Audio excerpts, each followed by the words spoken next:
ദിലീപിൻ്റെ ഇഷ്യൂമായി ബന്ധപ്പെട്ട് നോക്കുമ്പോൾ നമ്മൾ സ്ത്രീപീഡനമാണുള്ള പ്രധാനം.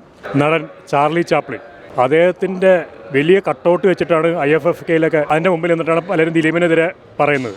ഈ ചാർലി ചാപ്ലിൻ പണ്ട് പോസ്കോ കേസിൽ പ്രതിയായിരുന്നു. അത് ചരിത്ര സത്യമാണ്. ചാർലി ചാപ്ലിൻ്റെ സിനിമകൾ ആരും കാണാതിരിക്കുന്നില്ല, എല്ലാവരും കാണുന്നു, ചിരിക്കുന്നു. പിന്നെ ഇത് കംപ്ലീറ്റ്ലി ഒരു എൻ്റർടൈൻമെൻറ്റ് ടൈപ്പ് കേടാണ്. അതായത് നിങ്ങൾ ഈ ലോജിക്കൊക്കെ വെച്ചിട്ട് നമ്മൾ കയറി മുറിച്ച് പറയുന്ന ഒരു കാര്യമല്ല. ഏട്ടൻ്റെ കംബാക്ക് വേണ്ടായിരുന്നു. കുഴപ്പമില്ല, വളരെ നല്ല സിനിമയായിരുന്നു. ഭയങ്കര ഇഷ്ടപ്പെട്ട് കുട്ടികൾക്കൊക്കെ ഭയങ്കര ഇഷ്ടപ്പെട്ടു. നല്ല എൻ്റർടൈൻമെൻ്റ് ആയിട്ട് നിൽക്കുന്നുണ്ട്. സൂപ്പറായിരുന്നു. സെറ്റ് പടമായിരുന്നു ബ്രോ, സെറ്റ് പടമായിരുന്നു. ലാലേട്ടനൊക്കെ കിടിലൻ പടമായിരുന്നു. ഫാമിലി ഓഡിയൻസിന് ഭയങ്കര കണക്റ്റ് ആവും. സിനിമ ഇഷ്ടപ്പെടുന്ന എല്ലാവർക്കും ഇത് ഭയങ്കര കണക്റ്റ് ആവും. കാരണം ഒരുപാട് റെഫറൻസ് ഉണ്ട്. പിന്നെ ഇത് കംപ്ലീറ്റ്ലി ഒരു എൻ്റർടൈൻമെൻറ്റ് ടൈപ്പ് കേടാണ്. അതായത് നിങ്ങൾ ഈ ലോജിക്കൊക്കെ വെച്ചിട്ട് നമ്മൾ കയറി മുറിച്ച് പറയുന്ന ഒരു കാര്യമല്ല. കാരണം ഇറ്റ്സ് കൈൻഡ് ഓഫ് എൻ്റർടൈൻമെൻറ്റ്. മൂവിയുടെ അടിസ്ഥാനപരമായിട്ട് രണ്ട് തരം സിനിമകളുള്ളൂ. ഒന്ന് എൻ്റർടൈൻമെൻറ്റും ഒന്ന് നമ്മൾ ഇഷ്ടപ്പെടുന്ന രീതിയിലുള്ള കുറച്ച് സ്ക്രീൻ പ്ലേ സ്റ്റോറീസൊക്കെ ഉള്ള ടൈപ്പ്. സൂപ്പറാണ്, അടിപൊളി, നല്ലതായിരുന്നു, കുഴപ്പമില്ല. പടം ഒരു ആവറേജ് ആയിരുന്നു.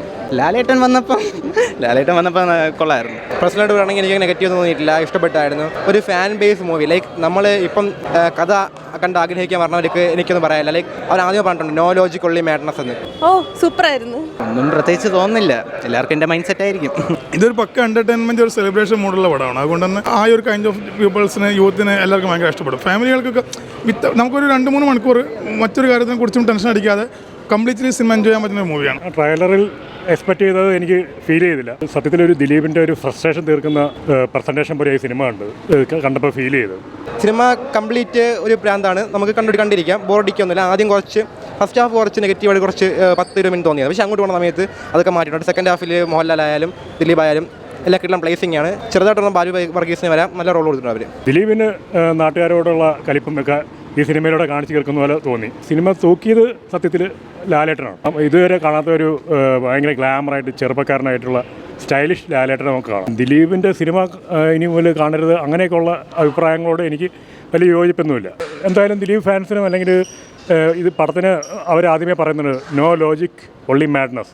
പക്ഷേ ആ മാഡ്നസ് പറയുമ്പോൾ തന്നെ ഇതിനേക്കാളും വലിയ മാഡ്നസ്സായിട്ട് ഫഹദും ടോവിനൊക്കെ വന്നു കഴിഞ്ഞു. അതിനപ്പുറം ഉള്ള മാഡ്നസ് വരണമായിരുന്നു. ആ ഒരു മാഡ്നസ് ഇതിനകത്ത് കിട്ടിയിട്ടില്ല. ദിലീപിൻ്റെ സിനിമ കാണില്ല അല്ലെങ്കിൽ കാണണ്ടെന്ന് പറയുമ്പോൾ ദിലീപിൻ്റെ ഇഷ്യൂമായി ബന്ധപ്പെട്ട് നോക്കുമ്പോൾ നമ്മൾ സ്ത്രീപീഡനമാണുള്ള പ്രധാനം. അപ്പോൾ അങ്ങനെ വരുമ്പോൾ ലോകപ്രശസ്തനായ നടൻ ചാർലി ചാപ്ലിൻ അദ്ദേഹത്തിൻ്റെ വലിയ കട്ടൗട്ട് വെച്ചിട്ടാണ് IFFKയിലൊക്കെ അതിൻ്റെ മുമ്പിൽ നിന്നിട്ടാണ് പലരും ദിലീപിനെതിരെ പറയുന്നത്.